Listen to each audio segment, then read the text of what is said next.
एक समय की बात है, एक कस्बे में एक दर्जी रहता था। दर्जी बहुत ही दयालु और अच्छे स्वभाव का इंसान था। आसपास के सभी लोग उसी से अपने कपड़े सिलवाते थे। एक दिन कहीं से एक हाथी आया और दर्जी के पास आकर खड़ा हो गया। हाथी को अपने पास खड़ा देखकर दर्जी ने खाने के लिए कुछ फल हाथी को दे दिए।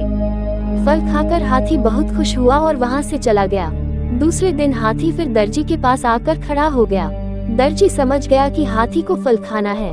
दर्जी ने फिर कुछ फल हाथी को दे दिए। हाथी इस बार भी फल खाकर वापस चला गया। अब हाथी प्रतिदिन दर्जी के पास आता और उसकी दुकान के सामने खड़ा हो जाता। दर्जी उसे कुछ फल दे देता जिन्हें खाकर वह वापस चला जाता था। ये सिलसिला कई दिनों तक चलता रहा। एक दिन दर्जी को कुछ जरूरी काम आ गया जिससे उसे बाहर जाना पड़ा।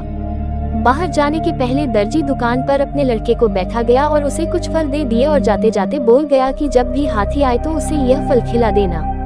लड़के ने अपने पिता की बात में हामी भर दी। दर्जी का लड़का बहुत शरारती था, उसे एक शरारत सूझी। उसने फल पहले ही खा लिए और जब हाथी दुकान पर आया और फल खाने के लिए जैसे ही सूंड आगे बढ़ाई, दर्जी के लड़के ने उसकी सूंड में सुई चुभो दी। सुई लगने से हाथी की सूंड में तेज दर्द हो रहा था। दर्द से राहत पाने के लिए हाथी नदी की तरह भागा। नदी पहुंचते ही हाथी ने नदी में अपनी सूंड डाल दी, जिससे उसे काफी राहत मिली। हाथी गुस्से से आग बबूला हो रहा था और किसी भी तरह दर्जी के लड़के से बदला लेना चाहता था। हाथी ने नदी में स्नान किया और अपनी सूंड में कीचड़ भरकर वापस दर्जी की दुकान की ओर चल पड़ा। हाथी दोबारा दर्जी की दुकान पर पहुंचा। दर्जी लड़का दुकान पर ही बैठा हुआ था।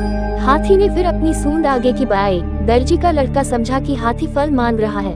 उसने सुई उठाकर जैसे ही हाथ आगे बढ़ाया, हाथी ने अपनी सूंड में भरी हुई सारी कीचड़ दर्जी के लड़के के ऊपर डाल दी, जिससे दर्जी का लड़का पूरा कीचड़ में खप गया। साथ ही दुकान में रखे हुए कपड़े भी खराब हो गए। जब दर्जी लौटकर दुकान आया तो अपनी दुकान की हालत देखकर लड़के से सारा माजरा पूछा। लड़का बोला, ये कीचड़ आपका हाथी सूंड में भर कर लाया था और मेरे ऊपर डालकर सारी दुकान को खराब कर गया।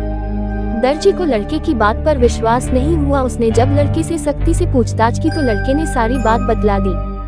दर्जी अपने लड़के को लेकर उस स्थान पर गया जहां हाथी रहता था।